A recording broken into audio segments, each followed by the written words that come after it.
زندگی میں بہت سارے ضروری سبق ہوتے ہیں، لیکن سب سے ضروری سبق کبھی ڈونٹ نہیں کھانا زندگی میں. جو مرضی ہو جائے، کوئی فری میں بھی لے کے جائے، ڈونٹ نہیں کھانا.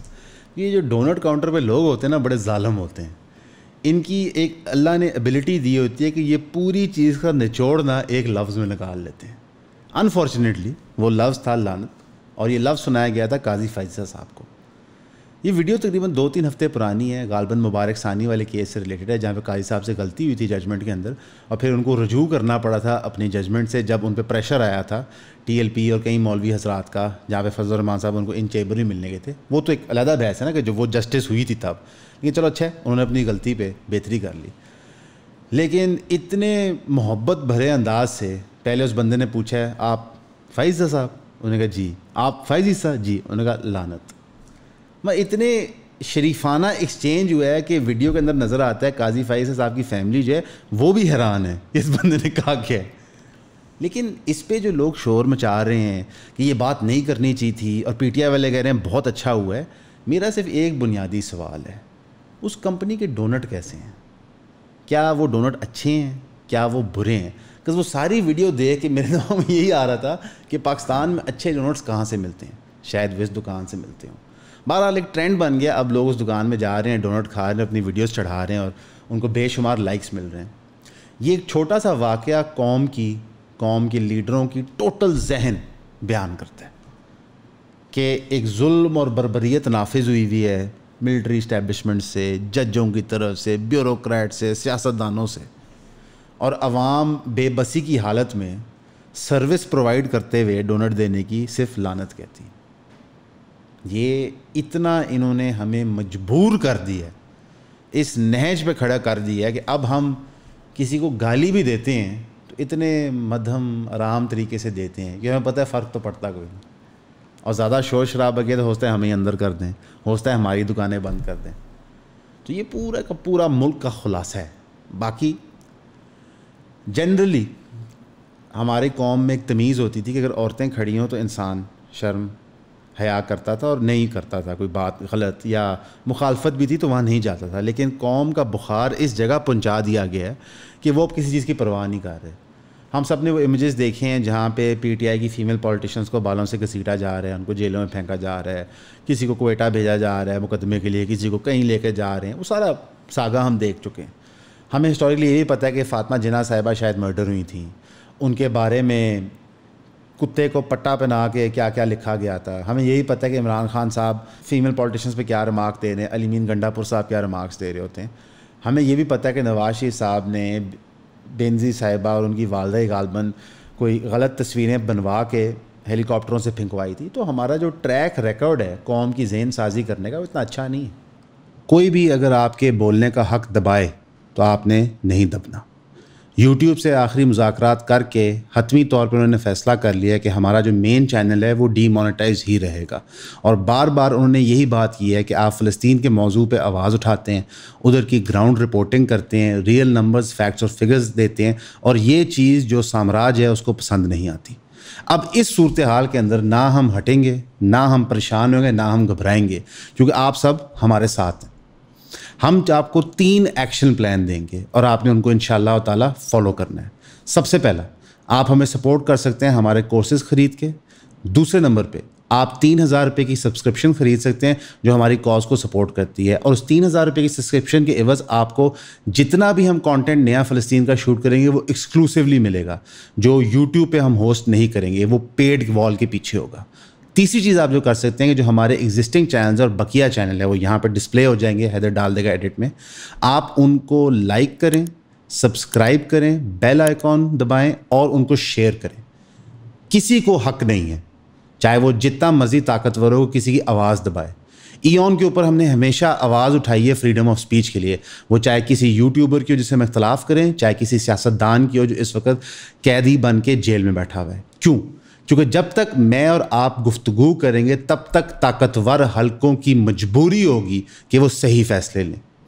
فریڈم آف سپیچ کو ڈیفینڈ کرنا ہمارا فرض ہے. یہ اتنا کرٹیکل ہے کہ آپ سوچ نہیں سکتے. پچھلے 1.5 سال سے ہمارا یہ یوٹیوب کا سفر شروع ہوا ہے اور اس وقت وہ ایک انتہائی نازک موڑ کے اوپر ہے. ہم بار بار آپ کو بتاتے رہے ہیں کہ ہم چینل لاس پہ آپریٹ کرتے ہیں. یہ انکم جانے سے ہماری آدھی انکم چلی گئی ہے. جہاں پہ ہم ٹیم ایکسپینڈ کر رہے ہیں, ریسرچز ایکسپینڈ کر رہے ہیں, رپورٹرز ایکسپینڈ کر رہے ہیں, آپ کے لیے بہتر سے بہتر ایکوریٹ کانٹینٹ بنانا چاہ رہے ہیں, وہاں پہ اتنی بڑی ڈز وجی کیوں؟ کیونکہ ہم نے فلسطین کے لیے آواز اٹھائی اور بات کی. فائر وال تو ملک میں آ گئی ہے, لیکن امریکہ کے اندر بیٹھی یوٹیوب جیسی کمپنی اور فیس بک جیسی کمپنی کریک ڈاؤن پھر بھی کرتی ہیں. تو یعنی کہ یہ جو تاثر تھا آپ کو کہ شاید فریڈم آف اسپیچ باہر کے ملکوں میں ایگزسٹ کرتی ہے, ان کی بھی بے شمار ریڈ لائنز ہیں. اس ریڈ لائن کو توڑنے میں آپ ہماری مدد کیجیے, شکریہ. ہمارے ہاں مختارہ مائی کا گینگ ریپ ہوتا ہے, لیکن وہاں جسٹس نہیں ملتی. ہمارے ہاں کئی ظلم ہوتے ہیں, تو وہ جو ہم ایک عورتوں کی عزت کرتے تھے over a passage of time, ہم نے خود کافی حد تک تباہ کی اور ختم کی ہے. تو میں بالکل سرپرائز نہیں ہوں کہ اس بندے نے عورتوں کے سامنے ایسی بات کر دی. اب قاضی فائزہ صاحب کے خود کچھ ایسے ریمارکس ہیں, جس طرح جب سیاستدانوں نے کمپلین کرنا شروع کی کہ جناب ہمارے سیکنڈرز کو, فرسٹ کو ہمیں بہت پریشر پڑ رہا ہے اسٹیبلشمنٹ کی طرف سے, ہمیں اٹھایا جا رہا ہے, دھمکیاں دی جا رہی ہیں, تو قاضی فائز صاحب نے بڑے کیجولی کہا تھا کہ if you can't stand the heat don't come into the kitchen. یعنی گرمی برداشت نہیں کر سکتے تو باورچی خانے میں نہ آیا کرو. بڑی اچھی بات ہے. جب 6 ججز نے خط لکھا تھا تو قاضی صاحب نے کہا نہیں مجھے تو پتہ ہی نہیں ہے, ایسا کوئی مسئلہ ہی نہیں ہے. بڑی اچھی بات ہے. تو ہم خود اپنے بڑے بڑے الفاظوں کے بوجھ کے نیچے دبتے ہیں. قاضی صاحب نے کئی بڑے بڑے بول بولے. ایک بہت بڑا بول ان کا 2019 کا مجھے یاد ہے, جب انہوں نے کہا تھا کہ آرڈیننس ایسی چیز ہے کہ پارلیمنٹ کو بند ہونا چاہیے کہ اگر آرڈیننس آ رہی ہے, یعنی پارلیمنٹ ختم کر دیں کہ اتنی گھٹیا چیز ہے آرڈیننس. آج آرڈیننس کے سر کے اوپر انہوں نے اپنی کمیٹی بنائی ہے, اس کمیٹی کو استعمال کر کے 63A کا کیس لگا رہے ہیں پورا جمہوریت کا گلا گھونٹنے کے لیے, یہ پارلیمنٹ کو بازار بنانے کے لیے. یعنی کہ جو بندہ 2019 میں پارلیمنٹ کو یہاں پہ رکھتا تھا, آج وہ اس کو بازار بنانے کے لیے سر دھڑ کی بازی لگا رہا ہے. کیوں لگا رہا ہے؟ نہ کو پرنسپل ہے, نہ کو اصول ہے, ذاتی مفاد کے علاوہ کوئی چیز سمجھ ہی نہیں آتی.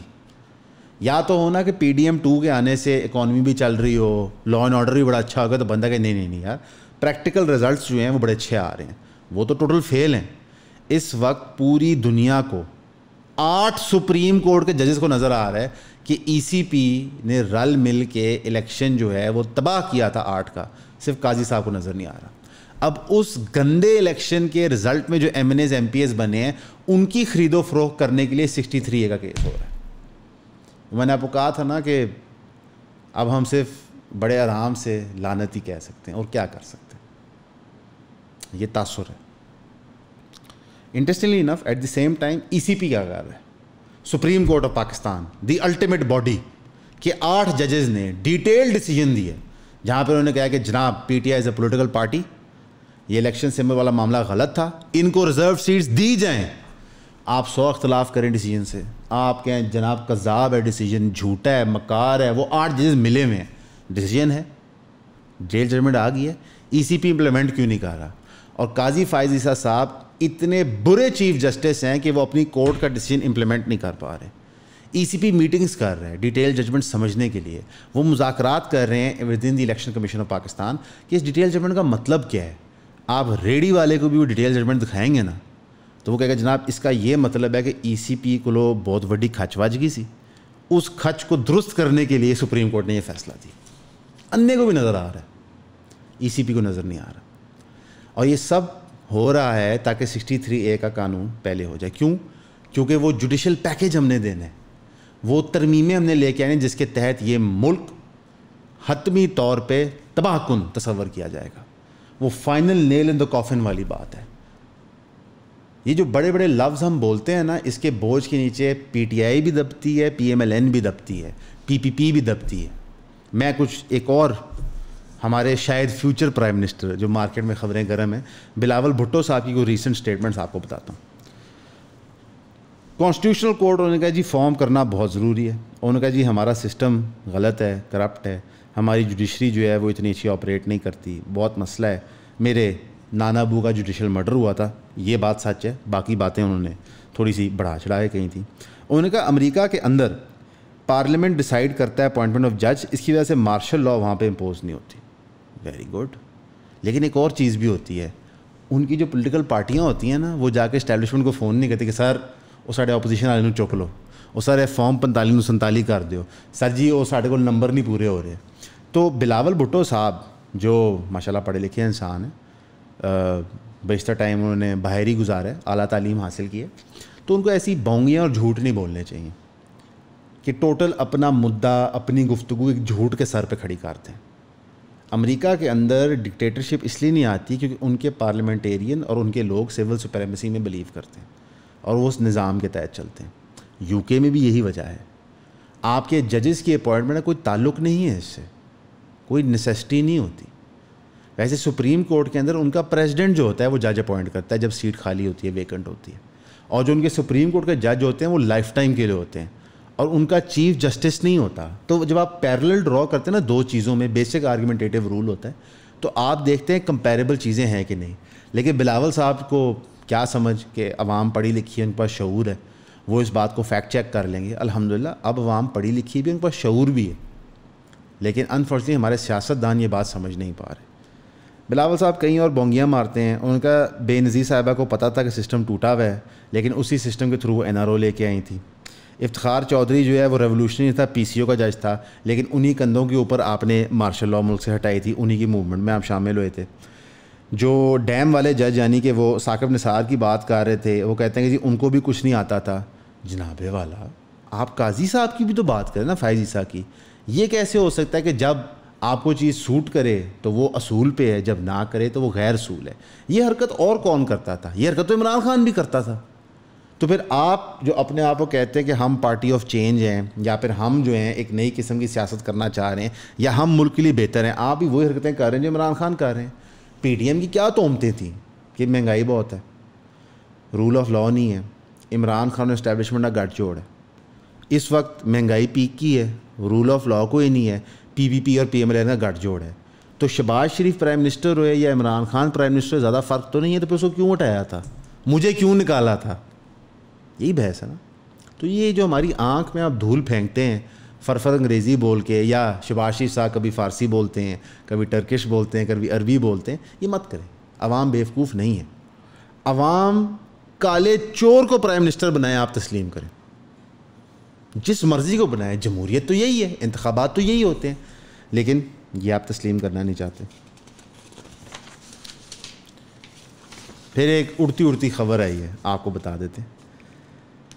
ٹویٹر کے اوپر نجم الحسن باجوہ صاحب نے ہنٹ کرائی کہ ایک خوبصورت لاہور کے پی ٹی آئی کے لیڈر کی شادی ہو گئی ہے شفا یوسفزئی صاحبہ, جو ایک جرنلسٹ ہیں, ان کے ساتھ, جس پہ اس خوبصورت آدمی نے خود ہی جواب دے دیا. حالانکہ نجم صاحب نے ان کا نام نہیں لیا.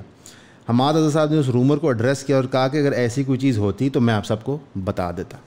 یعنی کہ اتنے سخت ماحول کے اندر یہ شغل میلہ بھی چل رہا ہوتا ہے. اب واللہ علم حماد اظہر صاحب نے دوسری شادی کی ہے یا نہیں, اگر انہوں نے کی ہے اللہ ان کو مبارک کرے. لیکن اتنی بھاگنے والی حالت میں جہاں وہ چھپ رہے ہیں قانون سے, وہ شادی کیسے کریں گے مجھے سمجھ نہیں آتی. اور اگر انہوں نے کر لی ہے, بڑا مارکا مارا. پھر انٹرسٹنگلی انف ایک قاضی فیض صاحب نے تقریباً فارم 45 اور 47 والا جو معاملہ ہے وہ چیپٹر کلوز ہی کر دیا, جہاں پہ انہوں نے ججمنٹ میں ڈکلیئر کیا کہ بیلٹ پیپر جو ہوتے ہیں وہ حتمی فیصلہ کرتے ہیں ایز اپوز ٹو فارم 45 اور 47. اب اس کا مطلب کیا؟ پی ٹی آئی کے پاس جو فارم 45 ہیں اس کا sum total will not mean کہ وہ الیکشن جیت گئے. ہم بیلٹ پیپر کھولیں گے, پھر وہ بیلٹ پیپر گنے جائیں گے اور پھر بتایا جائے گا. اب یہ کارروائی آلریڈی ہو چکی ہے کہ جب بیلٹ پیپر کھلتے ہیں تو پھر کچھ نئے بیلٹ پی ٹی آئی کے جو ہوتے ہیں ان کو انیلیجبل کر دیا جاتا ہے, کچھ نون لیگ کے یا پی پی پی کے انکریز کر دی جاتے ہیں یا انڈیپینڈنٹ کینڈیڈیٹس کے. تو یعنی کہ انہوں نے دھاندلی کو دوبارہ گنجائش دے دی ہے. حالانکہ فارم 45 ایک لیگل ڈاکیومنٹ ہوتا ہے. وہ جو فارم 45 6 کینڈیڈیٹس کو گیا ہوا ہے جو سیم ہے as opposed to winning candidates کو ڈفرینٹ گیا ہوا ہے, وہ انف ایویڈنس ہے ٹو شو کہ یہاں پہ ہیرا پھیری ہوئی ہے. پھر جس باڈی کو آپ ہینڈ اوور کر رہے ہیں یہ چیک کرنے کے لیے بیلٹ پیپر, اسی باڈی پہ کوشچن مارک بنا ہوا ہے. عالیہ صاحبہ جو chief justice Lahore high court ہے, ان کا بہت مارکیٹ میں شور تھا کہ وہ پریشر نہیں لیتی اسٹیبلشمنٹ کا, وہ ججز نہیں چینج کریں گی اے ٹی سی کے, وہ ججز نہیں چینج کریں گی الیکشن ٹرائیبیونل کے. اب نظر آ رہا ہے کہ وہ الیکشن ٹرائیبیونل کے ججز بھی چینج کریں گی, ای سی پی کے فیور میں لگائیں گی ای سی پی کی میٹنگ کے بعد, اور اے ٹی سی میں جو پروسیڈنگس چل رہی تھی پی ٹی آئی کے ان کو بھی انہوں نے سلو ڈاؤن کر دیا, جس کی وجہ سے وکیلوں میں کافی ٹینشن موجود ہے. آل ان آل پاکستان ایک بہت اچھا ملک ہے, ہم بہت محب وطن ہیں, ہمیں پاک فوج سے بھی محبت ہے, جو جوان ہیں پاک فوج کے جوانوں سے محبت ہے. ہمیں ہمارے ملک کے ہر شہری سے محبت ہے، چاہے وہ سنی ہو، شیعہ ہو، ہندو ہو، عیسائی ہو، جین ہو، پارسی ہو، جو بھی ہو. ہمیں یہاں پہ کام کرنے والے لوگوں سے محبت ہے. ہمیں صرف نفرت ہے جب سیاستدان جھوٹ بولتے ہیں، وہ کسی بھی سیاسی جماعت سے ہوں. اس طرح کی اور خبریں سننے کے لیے آپ ہمارے چینل کو سپورٹ کیا کریں، لائک کیا کریں، سبسکرائب کیا کریں. ہم دن رات محنت کر رہے ہوتے ہیں، کمپرومائز نہیں کر رہے ہوتے اصول کے اوپر، تاکہ ہم کو بہتر سے بہتر کانٹینٹ بنا کے دے سکیں. اور کامنٹس میں ضرور سجیسٹ کریں کہ لاہور میں یا سب سے اچھا ڈونٹ کہاں ہے، یا پاکستان میں سب سے اچھا ڈونٹ کہاں سے ملتا ہے. جزاک اللہ خیر. السلام علیکم. لوگ بار بار ایک سوال پوچھتے ہیں کہ کون سی بکس میں شوق سے پڑھتا ہوں، تو ہم نے یہ سوچا کہ انشاءاللہ ہم ایک بک کلب بنا لیں جس کے اندر ماہوار ہم ایک کتاب کو کور کریں، اور یہ منتھلی 4 کلاسز بنیں گی انشاءاللہ. اس کے اندر ہم 12 کتابیں ایک سال کے اندر کور کریں گے. ایک لسٹ ہے بکس کی، میں آپ کو یہاں ڈسپلے کر دیتا ہوں، اور یہ ٹینٹیٹیو لسٹ ہے. اس میں نے کچھ اکنامکس کی کتابیں رکھی ہیں، کچھ پولیٹیکل سائنس کی، اور کچھ تھوڑی جو نوٹی گورنمنٹس کی جو مس گیونگز ہوتی ہیں اور ان کے اوپر جو انویسٹیگیٹو جرنلسٹ نے کام کیا ہوا ہے. ہماری کلاسز جو ہوں گی وہ انٹرٹیننگ ہوں گی، فن ہوں گی، لیکن سبجیکٹ میٹر جو ہے سیریس ہوگا. میں ریکمینڈ کروں گا کہ آپ فزیکلی جوائن کریں. لیکن اگر آپ کو فزیکلی جوائن کرنے میں دقت آتی ہے، آپ پاکستان میں نہیں ہیں، آپ لاہور میں نہیں ہیں، تو ان کے لیے پھر زوم کی آپشن اویلیبل ہے، اور ان کو ایکولی ایز مچ ایکسیس ملے گا بک کلب کا. ان کی ہم ایک سیپریٹ واٹس ایپ کمیونٹی بھی بنا دیں گے آپ کی، تاکہ ہم وہاں پہ نوٹس بھی شیئر کر پائیں اور ان بکس کو تفصیل میں ڈسکس کر کے hopefully we make friends as well انشاءاللہ. تو اس کی فیس جو مقرر ہے آپ ویب سائٹ پہ دیکھ سکتے ہیں، یہاں پہ آپ کو لنک مل جائے گا. تو I hope to see you there at the book club انشاءاللہ. See you soan.